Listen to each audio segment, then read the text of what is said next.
प्रेम से बोलिए बागेश्वर धाम सरकार की जय। मेरे प्यारे भक्त गणों, आज का जो कहानी है ना, बहुत ही हंसने वाली हास्यप्रद कहानी है। मेरे को तो सोच सोच कर ही हंसी आ रही है। मैं तो कितनी बार कह चुका हूँ, और आज आप लोगों को पहली बार जब सुनेंगे तो कितना हंसेंगे। एक बार की बात है कि आदमी, सब लोग, कोई भी मरता है तो मरने के बाद यमलोक ही जाता है। लेकिन एक बार एक हाथी मर गया, और जब हाथी मर गया तो यमराज के दूत उससे आते हैं और लेके जाते हैं। और जब हाथी की आत्मा उस यमराज के दरबार में पहुंचती है तो यमराज ने चंद्रगुप्त से कहा, चंद्रगुप्त, इसका लेखा जोखा देखो, कैसा इसका कर्म है, उसके अनुसार से इसका फल दिया जाए। चंद्रगुप्त ने जब उसका लिस्ट उठा करके देखा उसके कर्मों का, तो कहा, महाराज, ये हाथी की जो दिव्य आत्मा है, ये अपने जीवन काल में धरती लोक पर बहुत ही अच्छे कर्म किए हैं, कभी किसी का कोई नुकसान नहीं पहुंचाया है, बहुत ही सीधा था, अपने मालिक की हर बात मानता था। इस हाथी ने तो कोई बुरा काम किया ही नहीं है। तो यमराज ने कहा कि चलो ठीक है, तब अच्छी बात है। अगर इस हाथी ने कोई ऐसा वैसा काम नहीं किया तो बड़ी अच्छी बात है। यमराज ने हाथी से कहा, बताओ हाथी, अब तुम्हें किस चीज का जन्म मिले, किस चीज का जन्म लेना चाहते हो? तो कहता है, महाराज, सब कुछ करिएगा, लेकिन इस धरती लोक पर मुझे किसी इंसान की गुलामी न करना पड़े। ऐसा कोई जानवर हमें मत बनाइएगा, हमें इंसान से नफरत है। कहता, क्या बात है, तुम्हें इंसानों से नफरत है? मैंने तो सुना है कि इंसान बड़े बुद्धिजीवी होते हैं, इंसान बड़े ही प्यारे होते हैं। देखो यहाँ पर कितने सारे इंसान आए हुए हैं, और यहाँ पर देखो कितने, मैं जो कहता हूँ कि सब बातें सुनते हैं। मैं कहता हूँ स्वर्गलोक में जाओ तो स्वर्गलोक में जाते हैं, मैं कहता हूँ तुम नरकलोक में जाओ तो नरकलोक में जाते। यहाँ पर तो कुछ ना करते हैं, और नहीं तो दंड देते हैं तो भी बड़े आसानी से स्वीकार कर लेते हैं। उस हाथी के दिव्य आत्मा ने कहा, भगवान, यहाँ पर जो भी इंसान आते हैं तो मरने के बाद आते हैं। कोई यहाँ पर जीवित यदि इंसान यहाँ पर आ जाएगा तो आप भी उससे परेशान हो जाएंगे। कहता, क्या बात है, मैं अगर कोई जीवित आत्मा यहाँ पर आ जाए तो मैं परेशान हो जाऊंगा? हाथी कहते, हाँ, आप बिल्कुल ही परेशान हो गए। यदि ना विश्वास हो तो आप एक बार चेक करके देख लीजिए। यमराज ने कहा कि ठीक है, लेकिन यदि इस शर्त जो तुम रख रहे हो, अगर हार गए तो तुम्हें फिर से उस गुलामी वाला जीवन व्यतीत करना पड़ेगा। लेकिन अगर ये शर्त तुम जीत जाते हो तो जो तुम कहोगे वैसा ही मैं तुम्हें बना दूंगा। तो हाथी ने कहा, ठीक है भगवान, मुझे मंजूर है, लेकिन आप पहले एक जीवित आत्मा को यहां पर तो बुलाइए। तो उस यमराज के दूत जाते हैं धरती लोक से एक जीवित आदमी को स्वर्गलोक में लाने के लिए। जब जाते हैं तो एक आदमी का उन लोगों ने प्लान बनाया कि चलो ठीक है, इसको उठाया जाएगा। अब बेचारा जब तक घूम फिर रहा तो जीवित कैसे उसको उठाया जाए? तो कहा कि चलो ठीक है, ये जब सो जाएगा तब हम लोग उठाएंगे। तो रात हुई और जो है वह आदमी सो गया, पलंग पर सो गया। अब चारों दूत वहां पर गए थे। चारों दूत ने सोचा, अगर उसको मैं बस उसको उठा कर लेके चलूंगा तो उसकी नींद खुल जाएगा, इससे अच्छा पलंग कर उठा कर ले चलो। तो चारों दूत जो पलंग के साथ ही उठा करके लेके चलने लगे। अब आधे रास्ते में पहुंचे तब तक उस आदमी की नींद खुल गई। जैसे खुलता तो देखता, अरे नीचे तो धरती गायब, ऊपर पता नहीं तारे बड़े बड़े दिख रहे हैं। अरे मैं जा कहाँ रहा हूं? तुम सब कौन हो भैया? यमराज के दूतों ने कहा कि मैं यमराज के दूत हूं, और यमराज का आदेश है कि तुम्हें एक जीवित आदमी को स्वर्गलोक में ले जाने का, इस कारण से मैं तुम्हें ले जा रहा हूं। तो हो, तो आप लोग हमको जीवित ही स्वर्ग में ले जा रहे हैं? अब उसका दिमाग, खुरपाती दिमाग चला। कहा कि कुछ ऐसा प्लान किया जाए जिससे मैं बच जाऊं। अब उसके पलंग पर एक पेन और एक कागज पड़ा रहता है। अब वो पेन और कागज लेता है और कुछ लिख लेता है और पहुंच जाता है स्वर्गलोक में। जैसे इस स्वर्गलोक में पहुंचता है तो वहां पर देखता है कि यमराज प्रणाम करता है। प्रणाम भगवान, क्या जरूरत पड़ गई कि आप मुझे जीवित ही यहाँ पर उठा लाए। अरे जो गजराज है ना, गजराज, ये गजराज कह रहा था कि एक अगर जीवित आत्मा यहाँ पर आ जाती है तो वह बहुत ही जीवना मुहाल कर देती है, बहुत ही होशियार होती है। और ये गजराज धरती लोक पर तुम्हारा ही हाथी था ना? कह रहा हाँ, ये तो मेरा ही हाथी था, अभी तो कुछ दिन पहले मर के आया है। तो गजराज कहता मालिक आप यहाँ पर आ गए, आपको ही लोग उठा के लाए? कहता हाँ मेरे को ही लोग उठा कर लाए। कहते यहाँ पर भी आप अपना कमाल दिखाइए। अब जो आदमी गया रहता है कहता है भगवान यदि आप मुझे मौका दे तो आपसे कुछ बातें करूं। तो कहता है ठीक है कर लो, कोई दिक्कत नहीं है। तो क्या करता है वह आदमी जो पर्चा लिखा रहता है वो पर्चा यमराज के हाथों में दे देता है। और जैसे ही पर्चा देता है यमराज तुरंत अपना सिंहासन छोड़ देते हैं। और जैसे सिंहासन छोड़े कहता आप बैठिए। यमराज ने अपना सिंहासन उस आदमी को दे दिया। ले गजराज समझ गया कुछ खुरपाती दिमाग चलाया है, अब क्या हुआ ये तो पता नहीं है। और यमराज बेचारे अब सिंहासन छोड़ दिया, वह राज कर रहा है। अब वह राज करता, जो मर्जी आए वो करता।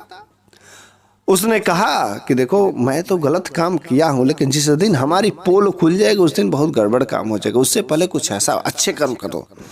कि कुछ दिनों की बात है, उसने जितने भी लोग मर के आ रहे थे सीधा कोई नरक नहीं जाएगा, सीधा आएगा स्वर्ग में। सब लोग स्वर्ग में आ जा रहे थे और जितने भी नरक लोक में थे सब भैया स्वर्ग लोक में आ जा। अरे यार स्वर्ग लोक की अप्सराएं बेचारी परेशान हो गई, मैं कितनों की सेवा करूं। एक रहते दो रहते, पूरे नरक लोक के सारे स्वर्ग लोक में बेचारी अप्सराएं भी परेशान हो गई। कहीं कि यार पहले वाले ही यमराज जो थे कितना बढ़िया थे, सब चीज नियम कानून से करते थे। ये आ गए हैं, एक तो सारे नरक लोक के सब इधर को आ गए। जो भी मर के आता कोई नरक में न जाता, सीधा स्वर्ग में आता। और ये है जब नहीं तब चाय लाओ पानी लाओ, ये कोई टाइम ही नहीं है। अब ये जो गजराज की दिव्य आत्मा थी सारा करतूत देख रही थी, यह आदमी यहाँ पर भी आया अपना हक लगा चलाने।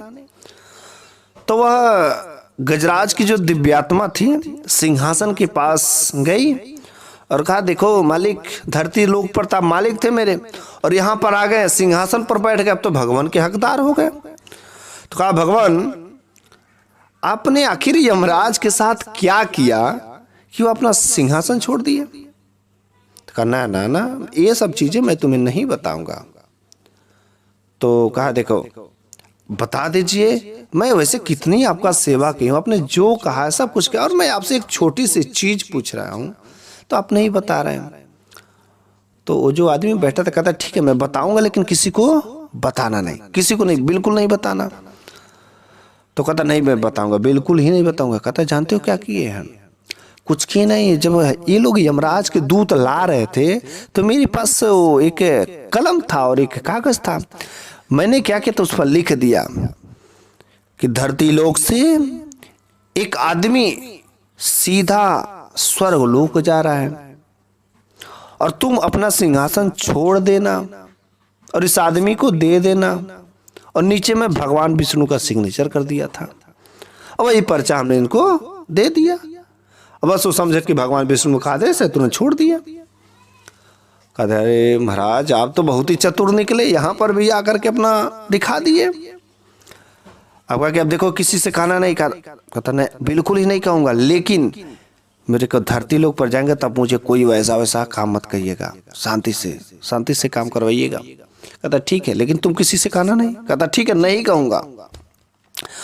तब तक जो है 7 दिन बीत गए, बेचारी सभी परेशान, जो मर्जी आए वो करता, सभी परेशान हो गए।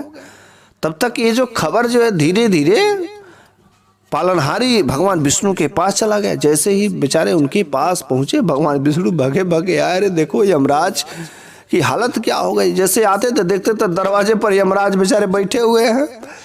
यमराज तुम बाहर क्यों बैठे हुए हो, क्या भगवान, आप भी क्या मजाक कर रहे हैं? आप ही ने तो भेजा था कि एक आदमी धरती लोक से सीधा स्वर्ग में जा रहा है, तुम अपना सिंहासन छोड़ के उसे दे देना। आप ही ने तो कहा था।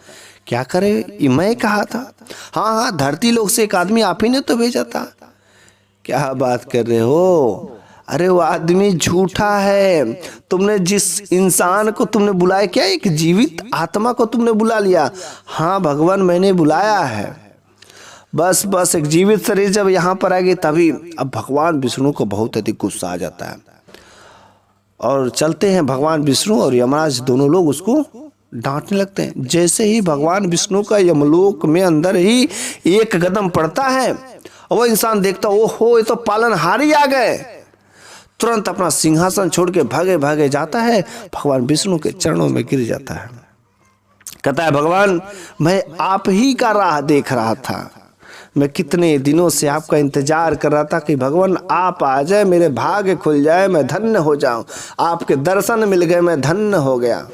जय हो जय हो। भगवान विष्णु ने यमराज की तरफ आंख दिखाते हुए कहा, देखो ये बहुत ही होशियार इंसान है। पहले तो तुम्हें बहलाया फुसलाया, और जब इसको पता चला कि यार है, क्रोध होकर मुझे डांटने के लिए, साप देने के लिए, अब देखो मुझे भी उलझा लिया। अब यमराज कहा कि देखो कि तुम हम लोगों को बहला फुसला रहे हो, यहां पर क्यों आए हो, तुम कौन हो? तो कहा, देखो महाराज मैंने तो झूठ बोला है, लेकिन मैं धरती लोक पर एक व्यापारी हूं।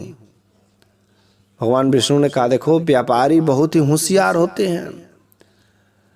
अगर उनको अपना सामान बेचना हो तो किसी ना किसी तरीके से वो अपना सामान बेच ही देते हैं। वह टकले को कंघा बेच देंगे, ठंडी में फ्रिज बेच देंगे, कूलर बेच देंगे, और नहीं तो और अगर गरीब से गरीब आदमी हो, उसके पास पैसे नहीं हो, तो भी उससे 5-10 रुपया निकलवा ही लेंगे। ये होते हैं व्यापारी। व्यापारी बड़े ही बुद्धिमान होते हैं। तब जाके भगवान विष्णु ने यमराज को उनका सिंहासन दिया। यमराज अपने सिंहासन पर बैठते ही गजराज से बोले, गजराज मैं हार गया और तुम जीत गए। तुमने सच ही कहा था कि एक जीवित इंसान यदि यहाँ पर आएगा तो तबाह कर देगा, और तुम शर्त जीत गए। बताओ तुम्हें क्या चाहिए? वह बोलता है, गजराज भगवान मैं धरती लोक पर जाऊंगा तो पहले तो मैं किसी प्रकार का कोई जानवर नहीं, मेरे को एक व्यापारी ही बनाइएगा। कहता, नहीं, व्यापारी जो होते केवल अपने काम धंधा में फंस जाते हैं, भगवान की पूजा अर्चना नहीं करते हैं। लेकिन वो गजराज कहता, नहीं, मेरे को ऐसा व्यापारी बिल्कुल ही मत बनाइएगा। मेरे को ऐसा व्यापारी बनाइए कि जो मैं भगवान की सेवा भी करता रहूं। यदि मैं 100 रुपये कमाऊं तो 25 रुपये मैं भगवान के शरण में दे दूं। मेरे को ऐसा बुद्धि दीजिएगा कि ताकि मैं भगवान की सेवा करना नहीं छोड़ूं।